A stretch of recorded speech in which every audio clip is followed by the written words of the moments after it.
Bienvenue sur le podcast du site maghrebemergent.com, le média indépendant et apolitique qui reprend toute l'actualité du Maghreb au quotidien. Bonjour.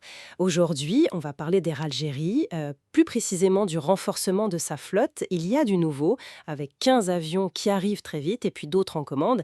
Et pour décortiquer tout ça, notre spécialiste est avec nous. Bonjour. Bonjour. Alors l'idée, c'est de bien comprendre ce qui se passe. D'un côté, une fusion, de l'autre, des achats d'avions neufs. On va essayer d'y voir clair en se basant juste sur les faits disponibles. Commençons par ces 15 premiers appareils. Ils viennent d'où exactement? Ces 15 avions, en fait, ils proviennent de l'intégration de Tassili Airlines au sein d'Air Algérie. Tassili, c'était une filiale de Sonatrach avant. Ah oui, Tassili Airlines, d'accord. Voilà. Et donc, ce sont 7 Boeing 737-800, des avions assez classiques, on va dire. Et puis, il y a aussi des bombardiers Q-400 et 4 Q-200. Des bombardicus, c'est quel type d'avion ça? Ce sont des turbopropulseurs.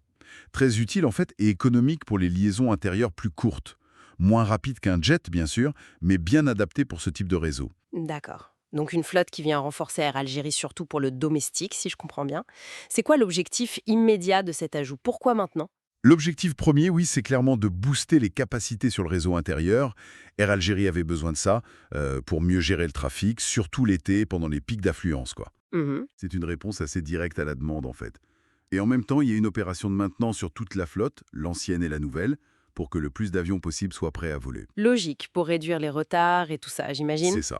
Optimiser l'utilisation des appareils. Quand on parle de fusion, on pense souvent à l'emploi. Qu'est-ce qu'on sait sur le personnel de Tassili Airlines UAE?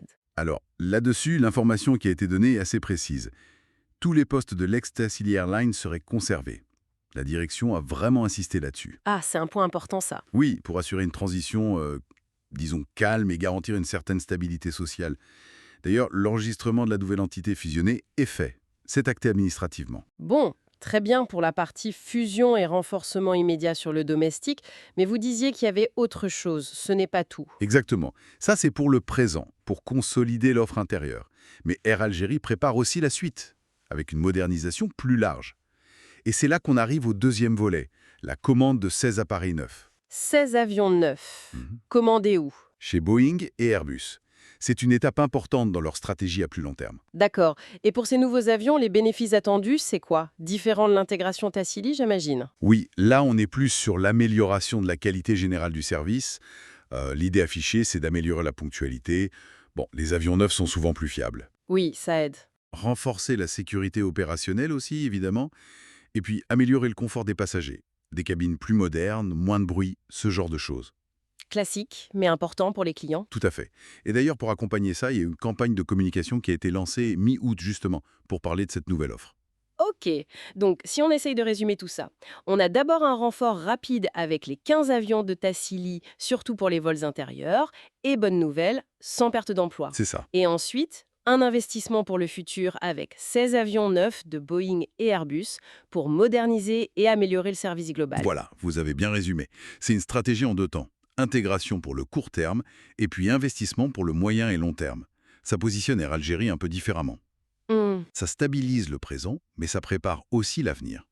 Et la question intéressante maintenant, qui n'est pas directement traitée là, c'est de savoir comment cette capacité accrue et surtout la flotte modernisée va être utilisée plus tard. Est-ce que ça reste focus sur l'intérieur ou est-ce que ça ouvre la porte à, disons, de nouvelles ambitions régionales ou internationales? C'est une piste de réflexion, quoi. Une bonne question pour suivre l'évolution. Merci pour ces éclaircissements, merci pour votre écoute et retrouvez plus d'actualités sur maghrebemergent.com.